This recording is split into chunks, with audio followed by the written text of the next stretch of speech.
Ghana ho nsɛm hianti yɛbɔ nnwom se ya na wama wadwene aba so sɛ ubeyi wahwehweniwa a ɛyɛ amanyo ku ahwehweniwa no na yɛadwene Ghana ho sɛ bɛyɛ Ghana betum pɔmbra Facebook Nhyira 104.5 yɛ live on Facebook na afi wadwene ne yɛsanse ne enkomo no edoso but quickly omen afini aban foforo ebetena so John Dramani Mahama His Excellency obeji adwa obodwuma no in fact se wohwe mu a said ye na tension na e wo system no mu etie no kani bre na atwamu no in 2023-2024 noma akamo down amenei sa de deni tension na ewu krum no akamo down na wohwe noma a yede ye nsusuye efa omen ye gina ye baabi a ye gina anase ye mpumtuo eho a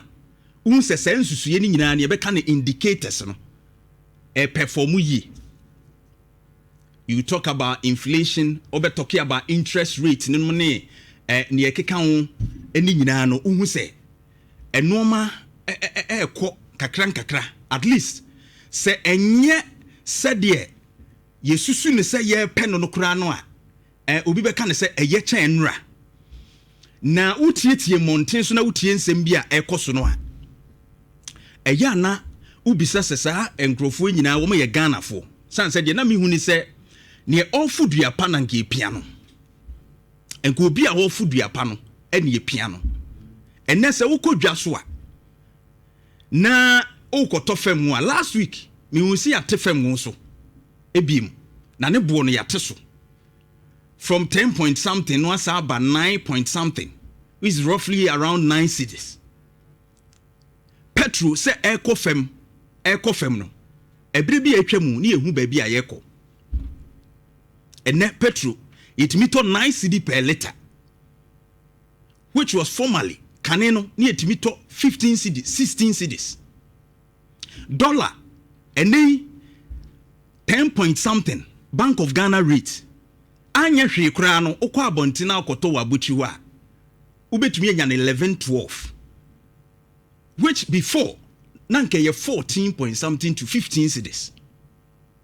Inflation ene a ejina 5.4 kane ni etwam 54 ye yire ye ho kura ba ya ye de eye 2024 be gukura ne nam 22 point something roughly 23.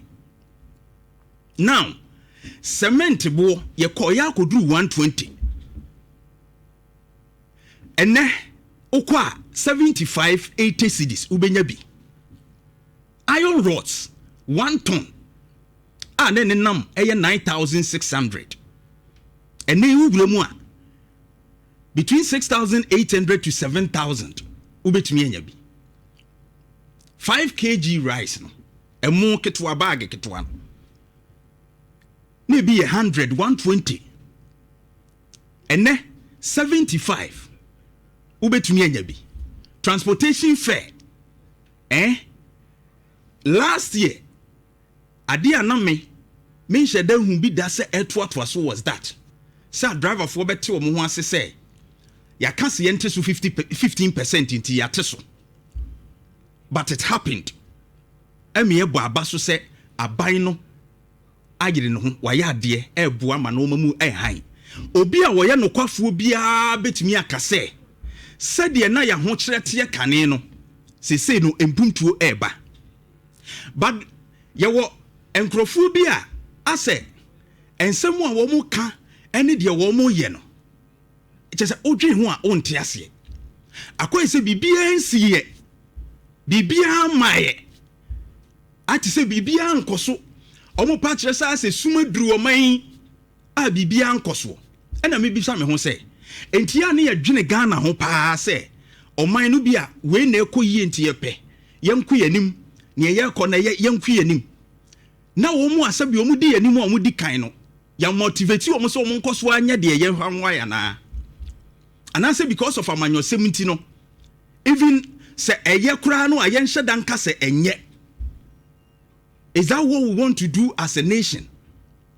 In fact, a brokura na 1,200 ene bi to no 500 600 se nya wo mo eton dokunu ne bi ye nipa bonfo awudifo a enka unkoto kenke ma still enye 5 cedis ke ebete so but the bitrimu adenium pagan na yi enti no obekoso ayirim miwa wonim se bro bag na woto no 1002 afra afie twa mu mfie bebre no sabre aba 500 600 cedis enso obekoso abona boarding because Ghana fo adwadifo ni bi ye greedy ebitrimu aden ebi ayo mo ho awudifo ba wo ko shops a ye regulate ni ade ni bia eni ba bi eto nuane a ye regulate na ya tete so ene products ana woto ebi 1000 Ghana cedis wo Melcom poku trading ni na sefo no because of the dollar rates any no ma ebi so akofemunti no you won't find it the same price o ma tete so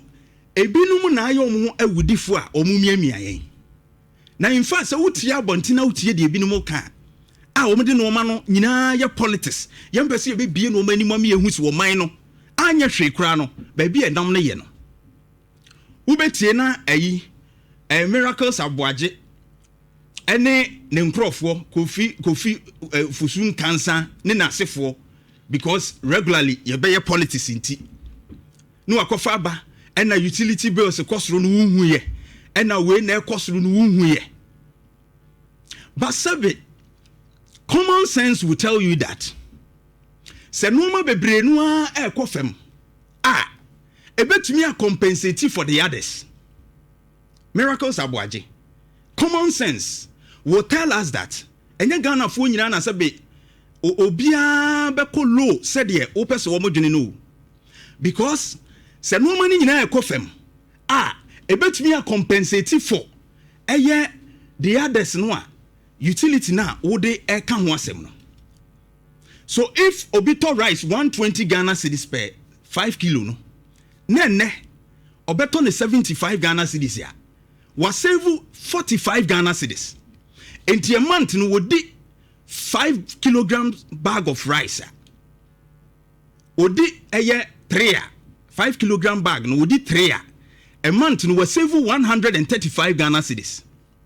In fact fuel ayatete sui na ye 16 cedis no and net me ba around 9 cedis no se nipa no turn around 9 cedis no compared to the 16 cedis before in 2023-2024 no se nipa no be save 7 Ghana cedis se wato 40 liters a month okika bomu a month no was save 280 Ghana cedis from the 777 cedis no ni nyina ne other ones I keka ho no betumi a compensate for the increment no aba for the utility no.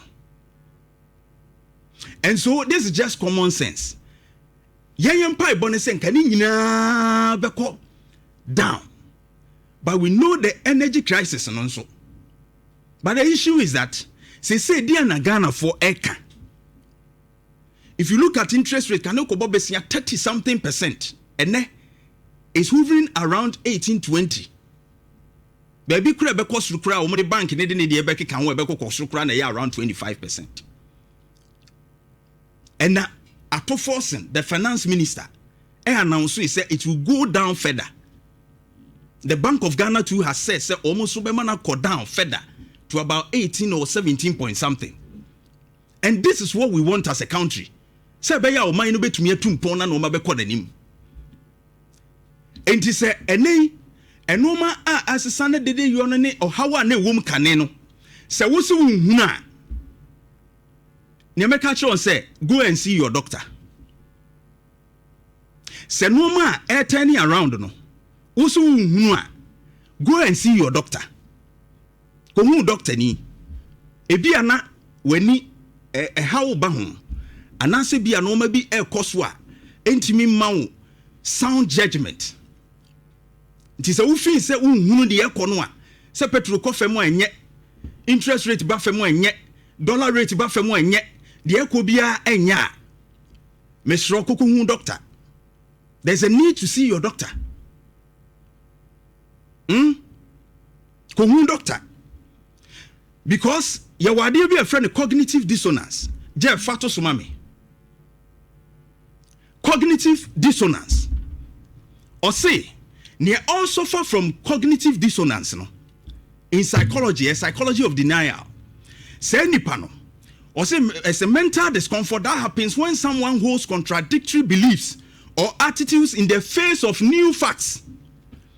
Eti nipa no say de na dwene ne tie kane no because onim say oh we de enye yie because miracles aboaje no akra kan say aban sesa kra dollar beko 25 the 25 na da so woni trim to who difference aba.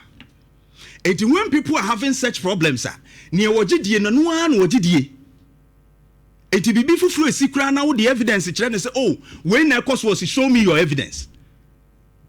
Or say, show me your evidence. You are speaking without facts. You are speaking without facts. So no be country wo. And so evidence no or facts no about what friend ni na dwene ani afira. Enti or suffer from cognitive dissonance into untimi enyi de waje di dada na eda ni mu na emfrim. Or say it's the mental stress felt when holding conflicting beliefs, values or attitudes, or when your actions contradicts your belief, creating a psychological discomfort that motivates you to reduce the inconsistency. Jeff, I want that from Britannica, for enomame. Na or say it's a conflict that occurs, mental conflict that occurs when beliefs or assumptions are contradicted by new information. And do they are the fofro ba on peso jitum say ayeye anase bibia yeye dabi ni nyina say no aka frasa.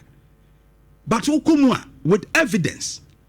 If truly is not an exhibition of cognitive dissonance, said the mimi jitum ne de eno ne da mitirim ade foforo bia ba me nyintum me hu se bibia asesa me frefre mania.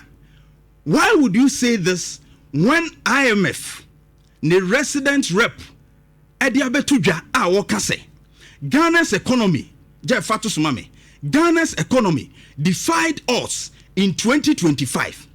All indicative and performance criteria targets have been met. Or can say defy all odds. Near nanka yen susuo no. Etimi akonanim abro. Nyenka be ya coincide no. Ade na etimi afa ho akonanim. A say no ma e kire say enoma ekoyie nyina no. O say Ghana ye economy no etumi agina saa bia no. Etia denti na beka say we are speaking without facts. This is Jeff Fatus Mami. You see, and this is IMF. Nasemwa Omuka. Or say Ghana's economy defied us. Eti adia nanka omusu se entimi emfrom fa hono atra ho nyina. And this is telling you say womo and IMF and etutu yandamu, and they are saying this that they see the economy going well in the right direction. In the right direction. Why would you say as a achia and na no man ko eyi and na enye say and yekoka also we are speaking without facts. Facts in the no. Ghana's economy defied us in 2025. All indicative and performance criteria targets have been met. IMF resident rep reviews. Now S&P Global omu na ye ratings. Ye de Ghana ko share pubunum se oman no ba bi economy na duru no. Ye da pubunum e wachiri kra. Anke ye exams are ye faili before say abanda da no be free so. Now on November 7, 2025, their ratings e by say ye free C C level no a C plus no CC plus aba B. Entiacha was still and go ye. I mean, let's be fair. Na yama Ghana kuma emura yemu. Why are we doing this to ourselves? Whilst are plain facts da ho na ye be sheda na ya katakata yani na ya sheda ebu egusu ni am pese we will give credit to where it belongs. But ye be kan dia aye me say tete politics na twamu and the man for to me kenkan and the man for to me ready. And these are the facts. It's in the right direction.